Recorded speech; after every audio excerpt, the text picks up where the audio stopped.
Hello, this is Tree Hugger Dude. I hope everybody is doing well. I just wanted to post this quick video on Son of a Witch, which I've just recently finished listening to um, via audiobooks, and just some reflections about it.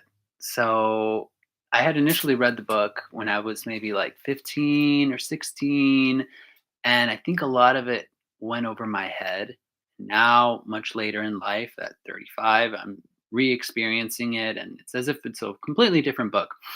And I really enjoyed kind of watching Lear's transformation from somebody that was full of self-doubt, somebody that was full of shame and fear, um, kind of seeing how through the course of the book he kind of steps into like courage, and he develops he really acts with a lot of conviction and very heroically. And I think for me it was a surprise to see how much of a growth he did, and also what kind of like a reluctant hero he was.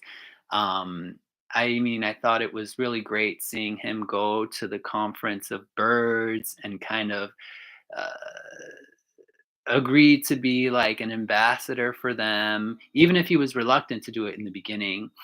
Um, he obviously was attacked by dragons, almost killed, so he was scared to like kind of go against the wizard and kind of not just advocate for the birds, but do something about the predatory dragons that were scraping the faces of innocent um, nuns or travelers. Um, and even though he was scared, he still worked with Bon Cavalish to kill the dragons and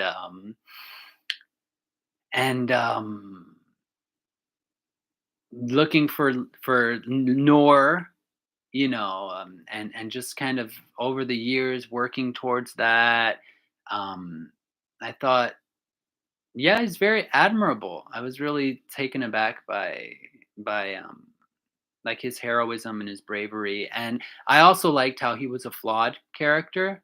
So, you saw that he did terrible things. Like he through the military, he committed war crimes, killing innocent people in Coyer, um, just because his commanding officer told him to, and living with that trauma and that guilt.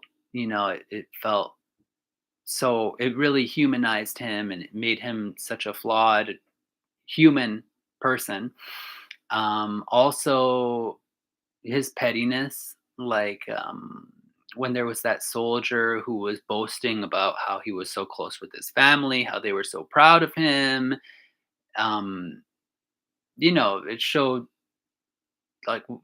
Lear's reaction of like accusing him of stealing and then getting him like dishonorably discharged from the military, um, and having the kid ultimately take his own life, from the shame and frustration of the situation. Uh, yeah, Lear did bad things. Lear wasn't like a cookie cutter hero, but I think that made him so much more relatable, um, and compelling, at least for me. But in addition to Lear being a really solid character, I think that there were other characters that also made the book super interesting, and one of them was Candle. I was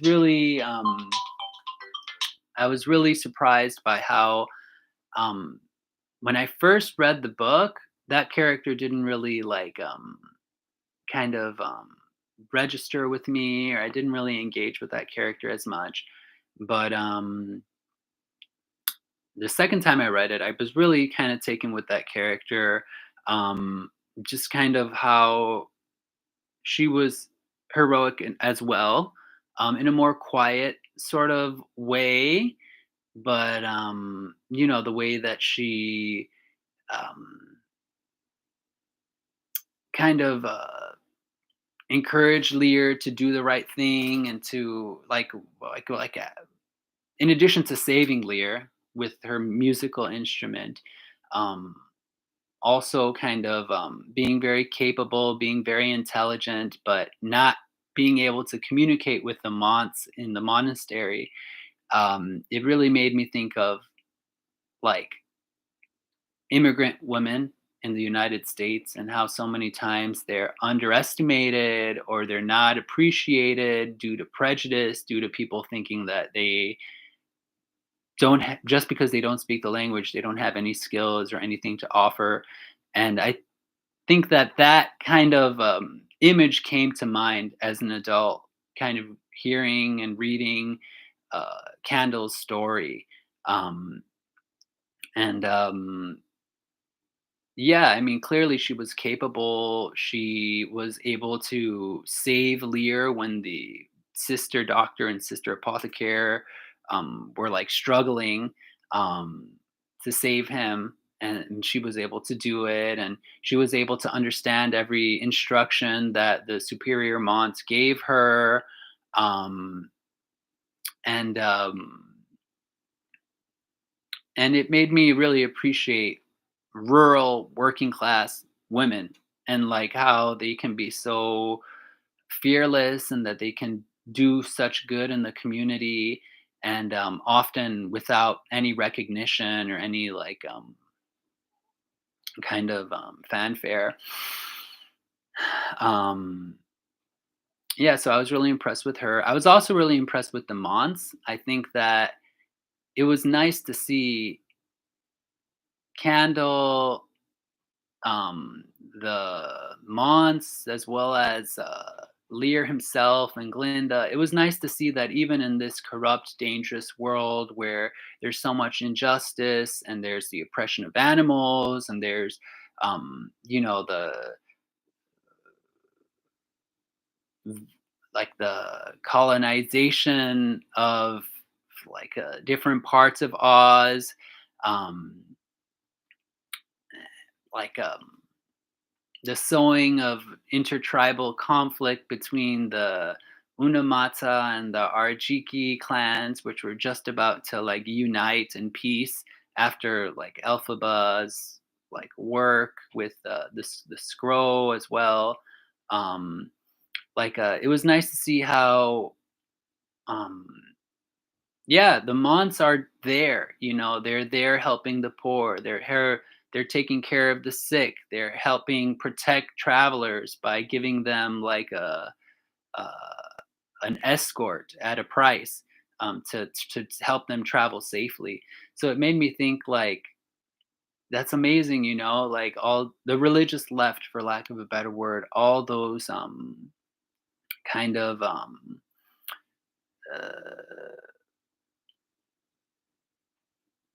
priests and nuns and religious people that are kind of dedicating their life to service and to protecting the weak and the infirm.